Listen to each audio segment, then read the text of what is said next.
Wizards, mages, and sorcerers alike. Mark of the Cardivox Academy here. Thanks for tuning in for another reaction and analysis video. It is going to be a fun one today. Today we're talking about a band called Termina. Termina is a project, by the way, if you're not aware, that features Andy Cizek, or Cizek, I'm not sure how to say it, on vocals. He is the screamer and singer. He's basically the entire voice of Monuments, and he's incredible, actually. I think his screams and his clean singing are quite excellent. I'm very excited to hear this song. And on guitar, we have Nik Nocturnal, who is a fellow YouTuber, has a really cool channel where he does reactions as well as a lot of other stuff, mostly focused on guitar, but very talented fellow. So I'm excited to see what this is all about today. So I missed their last release. They've released another song before this one.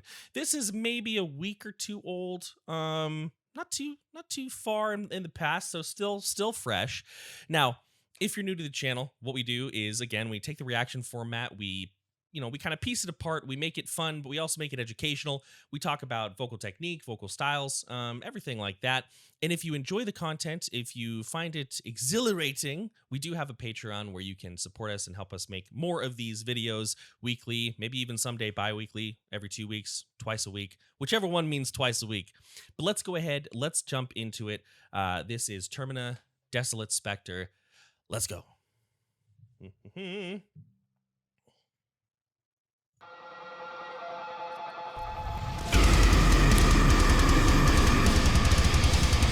Okay. Yeah.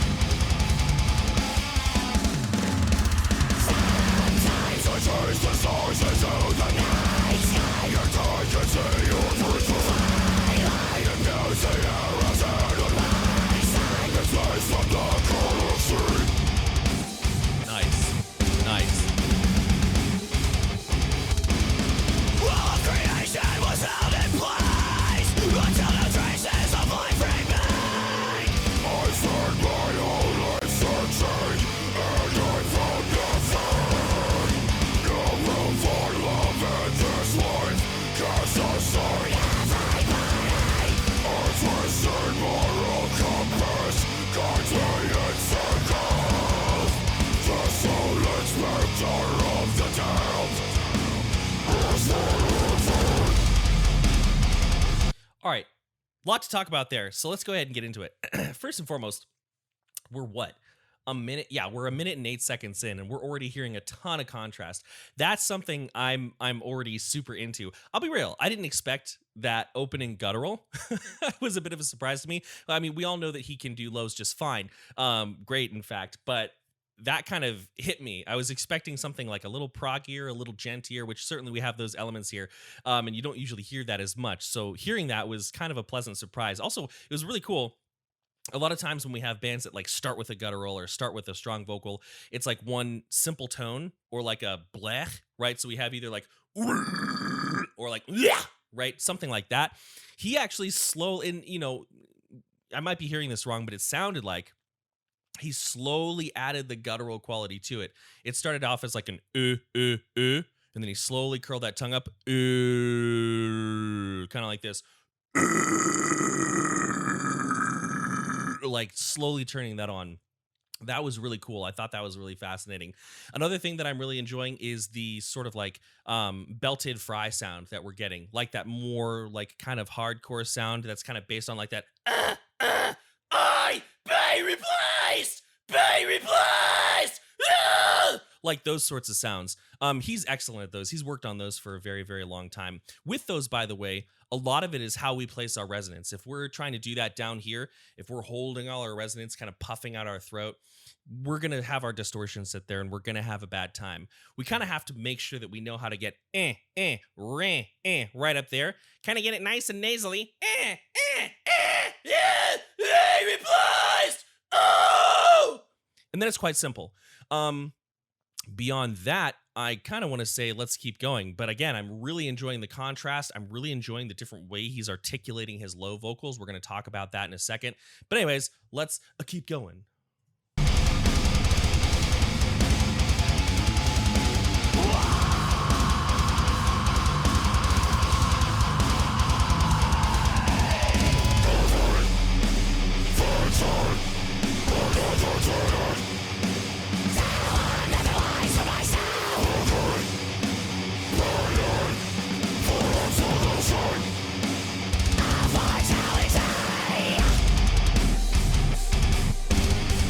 All right, there was actually quite a bit to talk about in there. First of all, so I love that like riff that opens up that section. It's that's a buddy punching riff, right? Don't punch your friends. I'm just kidding, but that's a buddy punching riff. So if we check it out, that high, we almost heard some like overtones on there. That was super cool.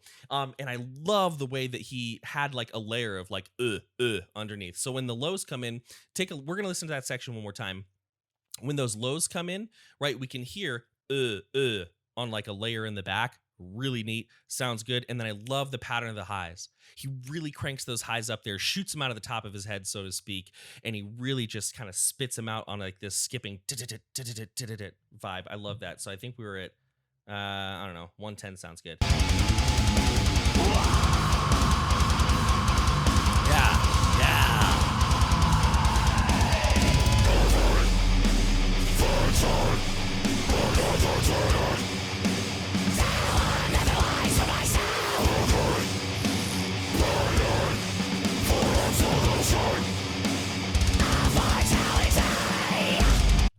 Yeah, so sick. So I think my favorite part of that was those high vocals. If you've watched this channel, you know I'm a sucker for good highs. I love good highs.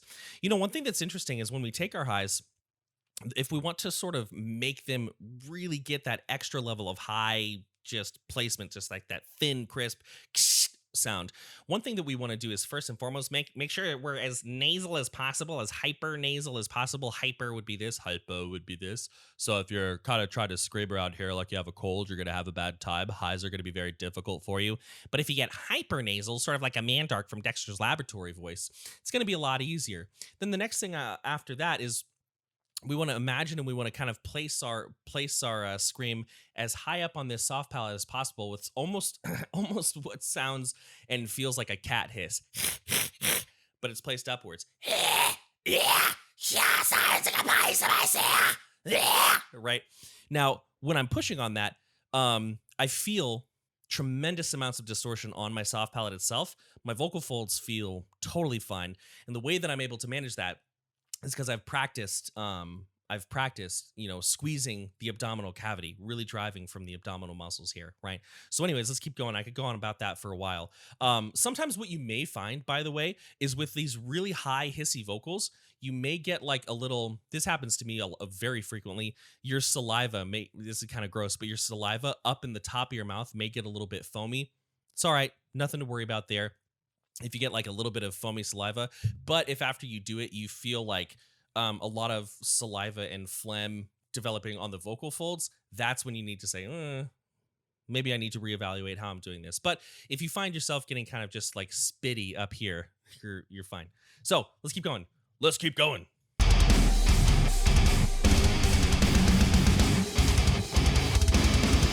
my convictions can be replaced, then this existence was all in vain.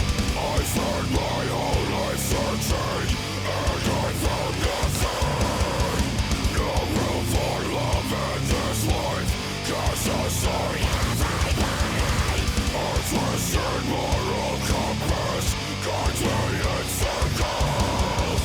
Desolate specter of the damned.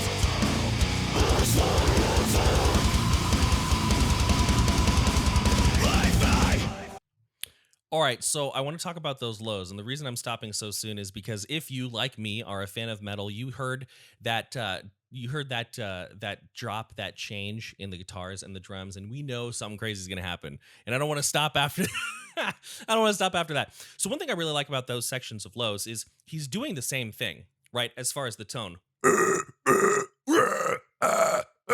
right? So he's holding that tone, but he's adding a lot of nuance with the shape of his lips, right? The shape of your lips is, I think, an often overlooked and underappreciated tool in the vocalist's toolkit. You see most vocalists, or I shouldn't say most, many. You see many vocalists and new vocalists, they have one of two positions, here or here, right? You got your big screams, you got your little screams, your gutturals, right? But we can do a lot of other things too. One really cool thing that I think I hear him doing, but it's really hard to tell. But is kind of what I think of as like the Phil Bozeman / Dan Watson mouth, right here, like this sort of thing. You can call it the Meshuggah mouth too if you want to. I don't really care, but it gives it like this really kind of hollow sound. So if I take like my normal guttural, which mine is a very low false chordy guttural, that's the majority of what I do for my gutturals. Is I go that route because for me it's just, I don't know, that's just what came naturally when I first started. But this sort of right, if I take that, all I did was drop my lip and jut forward. Now I'll take that same guttural and I'll put another lip shape on it.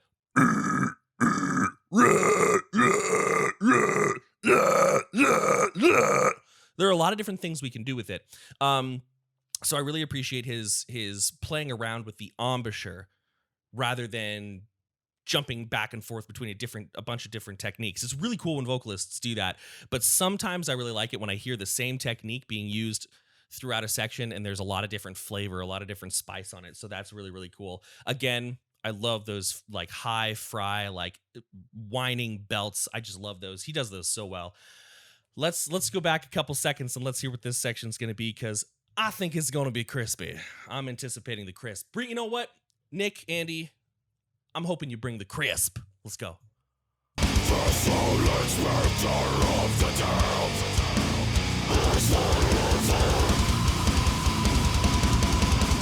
Leave me with my misery, wandering endlessly. Yeah. Forever searching, finding nothing. Leave me with my misery, wandering endlessly. Forever searching, finding nothing. Leave me with my misery, wandering endlessly. Forever searching, finding nothing.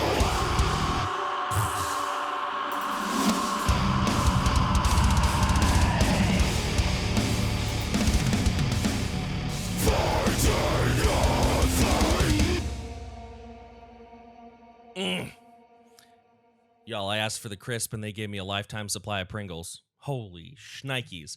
That was crazy. Whoa. All right, so first of all, I love a good outro, and that just slapped. I loved the punchiness. I loved those high vocals. I want to hear that again. Oh, do I do it? How long have we been recording? 15 minutes? You know what? Screw it. My channel, I'm going to listen to do it again. Here we go. Whew. Very cool. Right around here.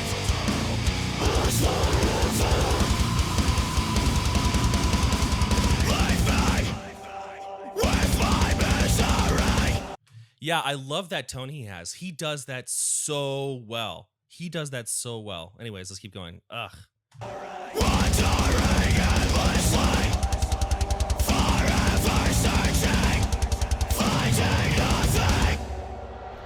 Leave me with my misery, wandering endlessly.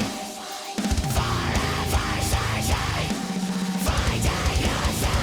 Leave me with my misery, wandering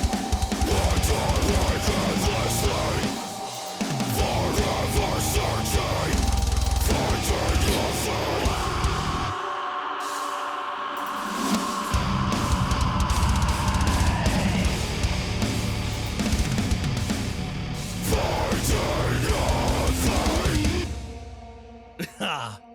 Yeah.